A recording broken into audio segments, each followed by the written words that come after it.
रहस्यमय चिड़ियाघर। लापतागंज नाम का एक गांव था। उस गांव में एक व्यापारी रहता था जिसका नाम सेठ धनीराम था। धनीराम बहुत ही लालची किस्म का आदमी था। वह गांव के लोगों का धान गेहूं की खरीदारी करता था। उसकी दुकान का नाम श्री राम धर्म कांटा था।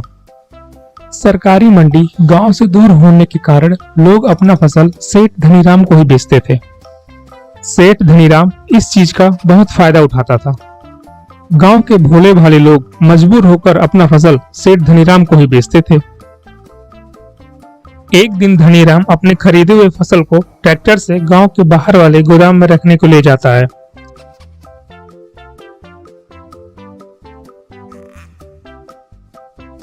धनीराम का गोदाम गांव से बहुत दूर रहता है। उसे अपने गोदाम तक आने के लिए एक भयानक जंगल का रास्ता पार करना पड़ता है। धनीराम जंगल के रास्ते अपने गोदाम जा ही रहा होता है, तभी अचानक तूफान आ जाता है।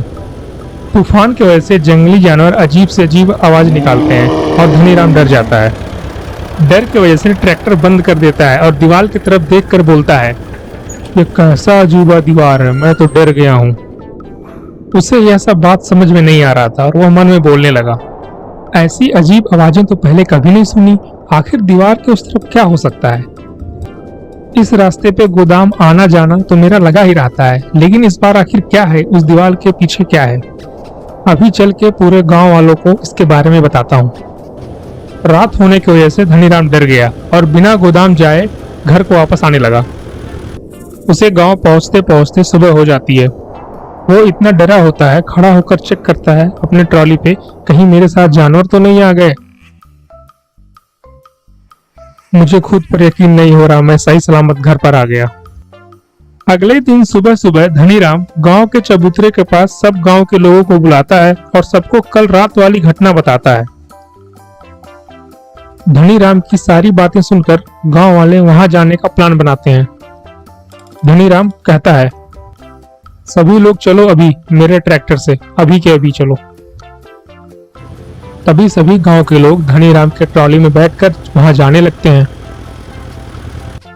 वहां पर पहुंचकर सब के सब चिड़ियाघर देखकर हैरान हो जाते हैं।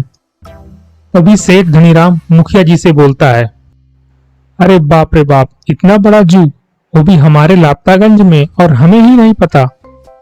उसकी ये बात सुनकर मुखिया जी ने बोला, ये तो बहुत अच्छी बात है, ऐसा जू और कहीं नहीं है। इस जू में बहुत ही अजूबे जानवर हैं। हमें इसकी जानकारी बिना देर किए फॉरेस्ट डिपार्टमेंट को देनी चाहिए। हाँ धनीराम, तुम बिल्कुल सही बोल रहे हो। अगले दिन ही गांव के मुखिया जी और धनीराम फॉरेस्ट डिपार्टमेंट के ऑफिस में सूचना देने जाते हैं। अगले दिन ही गांव के मुखिया के साथ फॉरेस्ट डिपार्टमेंट का अधिकारी उस चिड़ियाघर पर पहुंचता है।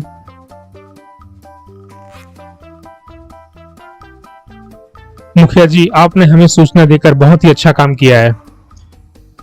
फॉरेस्ट डिपार्टमेंट का अधिकारी गांव में आता है और धनीराम को सम्मानित करता है और बोलता है, आज धनीराम की वजह से ही जंगली जानवर सुरक्षित हैं, हमें इनका धन्यवाद करना चाहिए।